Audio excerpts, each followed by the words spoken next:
Hey everyone, how's it going? Coming at you from the beautiful true north, strong and free, that is Canada, our great home and native land. We're going to have a look today at a forehand and Wadsworth 32 caliber revolver. This one is a deactivated handgun, all right? And I just thought it was a really interesting piece to have a look at. All right, come a little closer, let's have a look. As you can see, it's been welded by the hammer, welded by the cylinder, and at the end of the barrel, welded inside. There is a blind pin that's shoved through the bore, through the cylinder, and it's been welded in place. A little weld underneath as well. Fully deactivated to modern Canadian standards with deactivation notice. As this is, it's just a really interesting collecting piece, and it's a symbol of the freedom that we once had here in Canada. No license required to own, as is. And if we look at the deactivation notice here, this is actual proof that this is a RCMP approved modern deactivation for this handgun.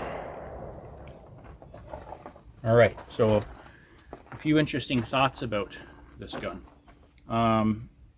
Several years ago, this was a perfectly functioning legal handgun here in Canada, but in 2015, a Liberal government was elected, and they came along with the idea that licensed, law-abiding Canadians like me and millions of others can't be trusted to own perfectly reasonable pieces of historic hardware, such as these. So they banned the transfer of registered, legal handguns between other licensed and law-abiding owners here in Canada.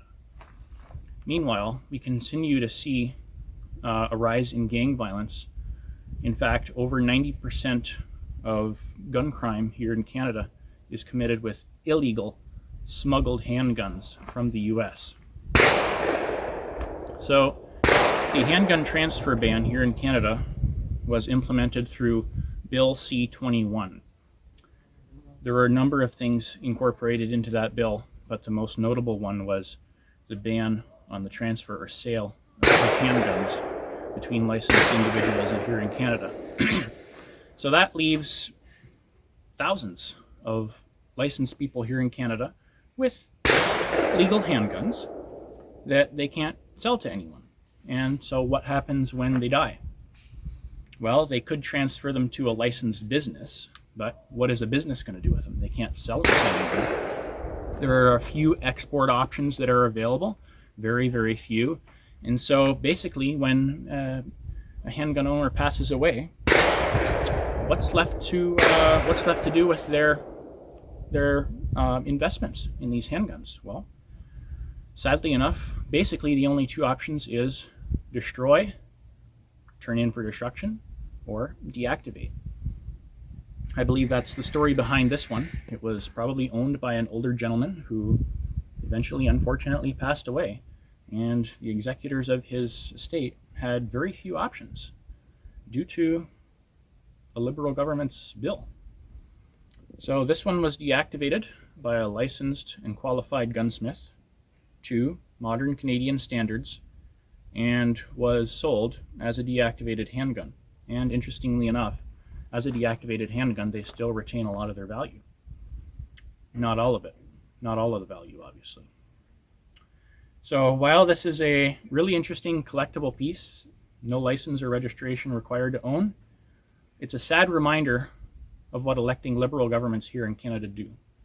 They target honest, law-abiding, and legal gun owners like myself and millions of other Canadians, while letting criminals out on bail to commit more gang-related violence with their illegal smuggled guns. Folks, we need to elect a common-sense conservative government to repeal this disastrous and unnecessary bill and to restore many of our rights and freedoms here in Canada, especially with regard to firearms.